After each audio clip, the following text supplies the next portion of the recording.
Kerensky is a tool of the landlords and capitalists. Stop the war. Confiscate the land. Russia belongs to the workers and peasants. All power to the Soviets.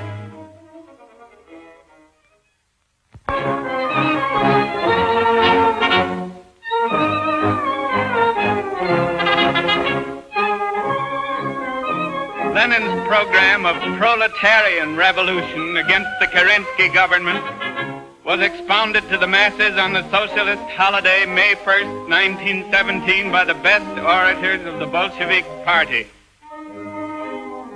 The first May Day ever celebrated by socialists with power.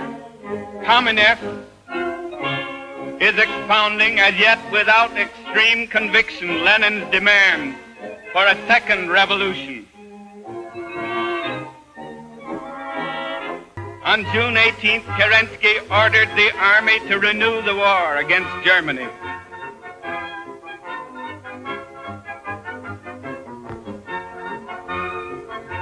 The women's battalion was enthusiastic. Mrs. Pankhurst, British suffragette touring Russia to promote the war spirit, was doubly enthusiastic. But the workers protested with riots in the streets. Battalions of workers armed and drilled by the Bolsheviks threatened the government like an army.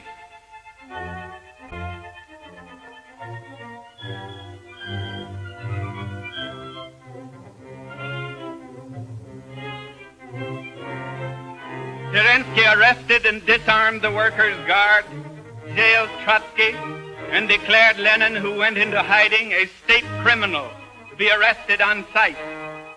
The Tsarist generals availed themselves of the opportunity to prepare a counter-revolution. Their candidate for military dictator was the young General Kornilov. His colleague was the Cossack General Kalyedin, gloomy and austere patriot who shot himself 6 months later. He is discussing the plan with Rodzianko, president of the Duma. The Soviet mobilized its orators and rearmed the Workers' Guard, prepared both to argue and fight. Again, the many troops from the front marched on the capital, and again, when they got there, they joined the masses.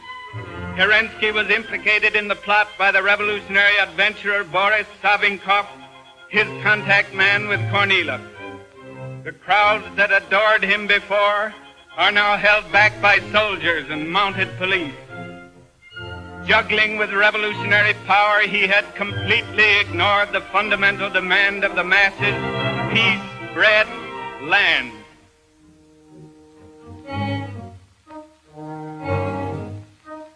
Agitation for land, bread, peace, and a Soviet government is rife in the army. In the Navy, the Bolsheviks are gaining still faster, for sailors are always more quick to revolt than soldiers. The Kronstadt sailors were the shock troops of the Bolshevik Revolution. Lyubchenko, the Bolshevik sailor, president of the Soviet of the Baltic Fleet. In the country, Lenin's agitators are advising the peasants to form Soviets and seize the estates of the landlords, and they are taking the advice. Released from prison in September at the demand of the workers and soldiers, Trotsky is elected president of the Soviet. Trotsky to the Soviet in early October. The bourgeois press accuses me of signing an order on the Sestroresk factory for 5,000 rifles. Yes, I signed it, and the Soviet will continue to organize and arm the Workers' Guard. The city is plastered with revolutionary and counter-revolutionary placards heralding the vote for the Constituent Assembly. Lenin, distrustful of parliamentary elections, is demanding an insurrection. Kerensky, afraid to move against the Soviets, assembles the military students and the women's battalion to defend the Winter Palace.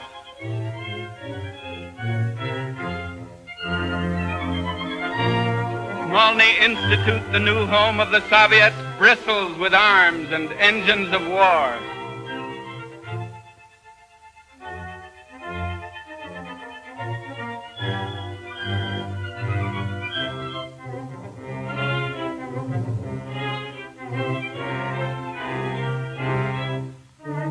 Only cadets and the women's battalion came to the aid of Kerensky.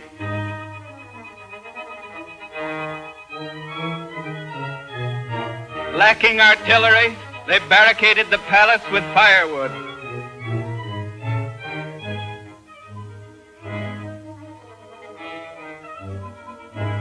All Petrograd knows that Lenin has set the date for an insurrection and that Trotsky is organizing an insurrection, and moreover they know the date.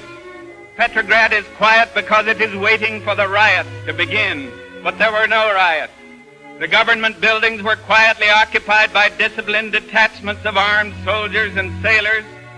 The Winter Palace was captured with little fighting on the night of November 7th, 1917, and the next morning a message was broadcast to all warring governments inviting them to discuss terms of peace, and the command issued to the army on all fronts: fraternize with the enemy. This is the beginning of the end of the World War. On the same morning, provisions were distributed to the people and a decree was adopted abolishing without indemnity and forever the landlord's property in the Russian land.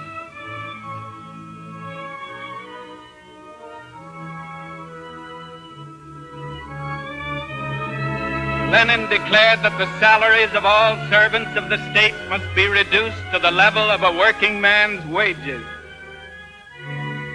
And it was easy to find a prime minister willing to serve on these terms. Also a commissar for foreign affairs. Ensign Krylenko became commander-in-chief of the army. As business manager of the new government, Lenin recruited his old friend Bolshevik, known up to that time as an authority on the history of religion.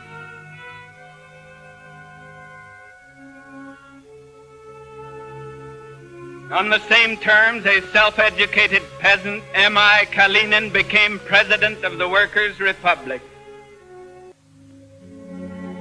The first task of the new government was to negotiate a formal peace with Germany.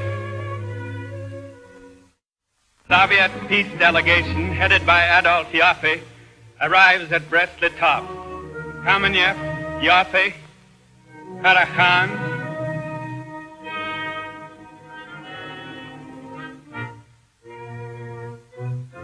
Karl Radek, and Madame Bitsenko, the first woman diplomat. Trotsky himself, as foreign minister, soon came to Brest-Litovsk to conduct the negotiations. Finding the German terms intolerable and believing Germany on the verge of revolution, he declared the war at an end but walked out, refusing to sign the peace, the only walkout of its kind in history. Immense anti-war demonstrations in Germany followed, as Trotsky had hoped. But the demonstrators were shot down.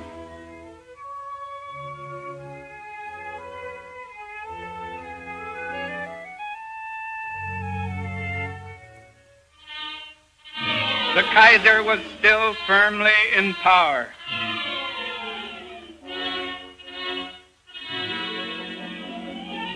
Guided by his generals, Hindenburg and Ludendorff, he renewed the advance against Russia. A majority of Lenin's Central Committee wanted to fight, but Lenin insisted on signing the peace, and by sheer force of will, personality, and cold reason, compelled it. His resolution and composure could not be daunted by a little thing like a treaty of peace. But the whole world was against the Soviets.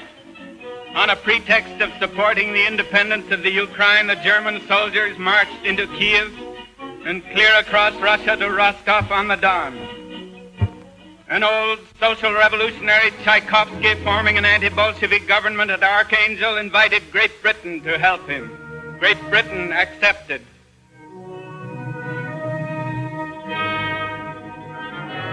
Tchaikovsky also, through our ambassador, Francis, invited the Americans, and they accepted.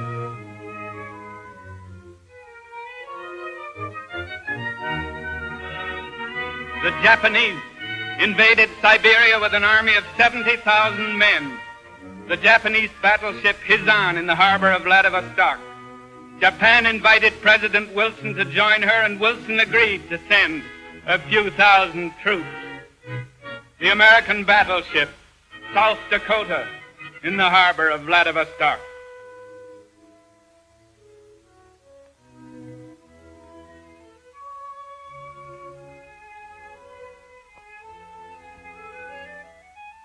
France, Italy, and England also sent a few thousand troops, and Vladivostok became an international war camp.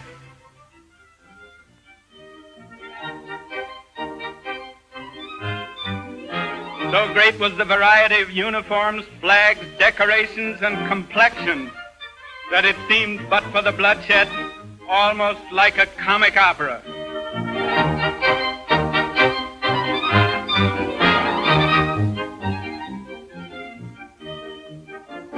At the request of the Allies, 42,000 Czechoslovak war prisoners seized the Trans-Siberian Railroad and held it against the Soviets. In the south, General Denikin was organizing a volunteer army against the Soviets. On the Volga, Chernov and Avksentiev were raising a people's army against the Soviets. In Kuban, General Borgaevsky was marshaling the Cossacks against the Soviets.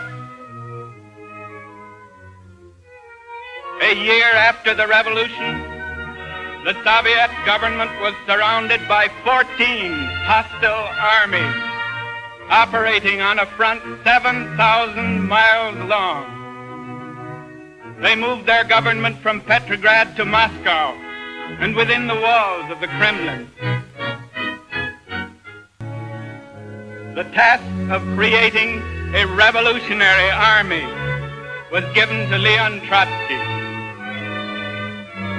This is General Vachetev. The most famous was General Brusilov. Colonel S.S. Kamenev, famous only for his mustache, became commander-in-chief.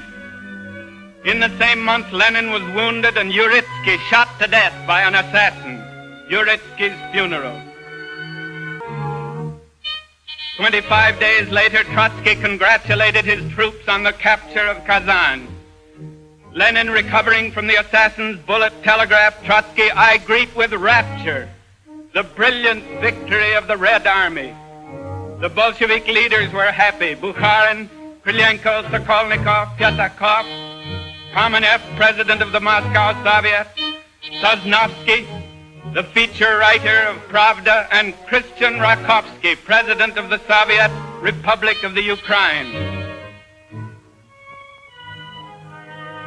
But a committee of Russian patriots was in Paris persuading France to take the Kaiser's place. Paul Milyukov, Kerensky himself, without flowers, now was in Paris for the same purpose.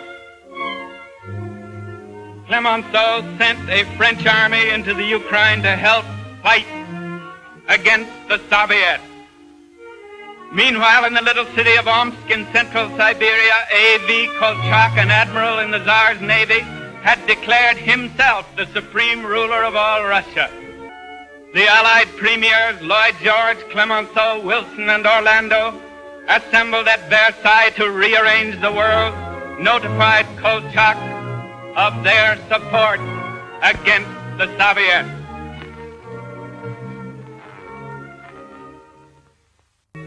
After stopping Denikin in the south, the Red Army concentrated all forces to sweep Kolchak's troops out of European Russia.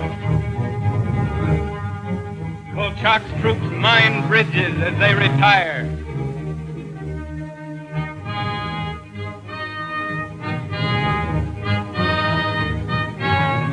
They burn whole villages where the peasants have risen against them. A Siberian village after a visit by one of Kolchak's punitive expeditions. Few then realized that Joseph Stalin would subsequently play the leading role. While the Bolsheviks were encircled by the world's armies, Sympathizers from all countries made their way underground to Moscow to form the Communist International. Zinoviev, the president of the International, takes the chair. Clara Zetkin, the German delegate, friend of Karl Marx. The Indian Roy and the Japanese Sen Katayama. President Kalinin. The Secretary Angelica Balabanov, Karl Radek. The Italian Serratti. The German Levy. The Frenchman Rosmer. Comrade Lenin. The delegates rise to greet their leader.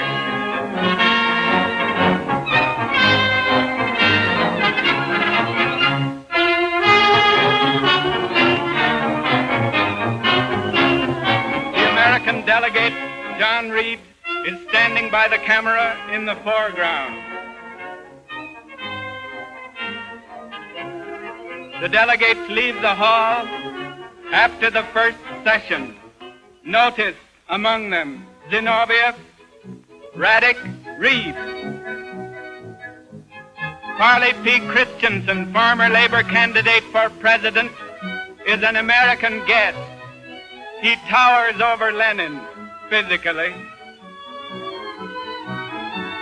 Bill Haywood, famous leader of the IWW, is a very greatly honored guest. The delegates decorate the graves of the martyrs on Mars Field. John Reed is in front.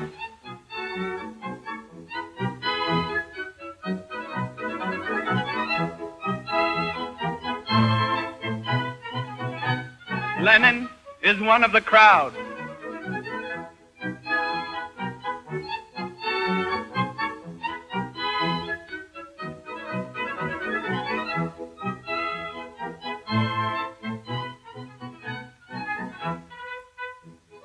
He addresses the masses, and they greet him as their leader.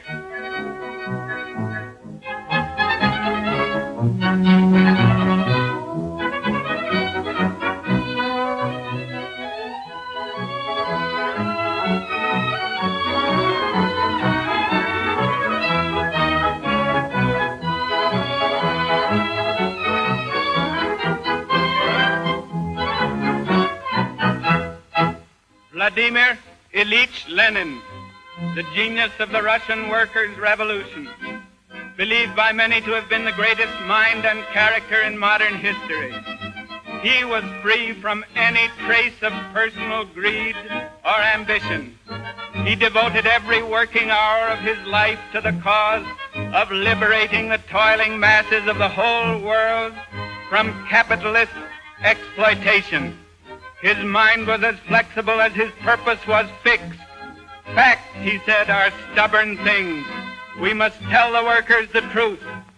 But he never lost faith in the goal of a liberated humanity, living without war, without nationalism, without class exploitation, in friendliness and decent justice throughout the earth.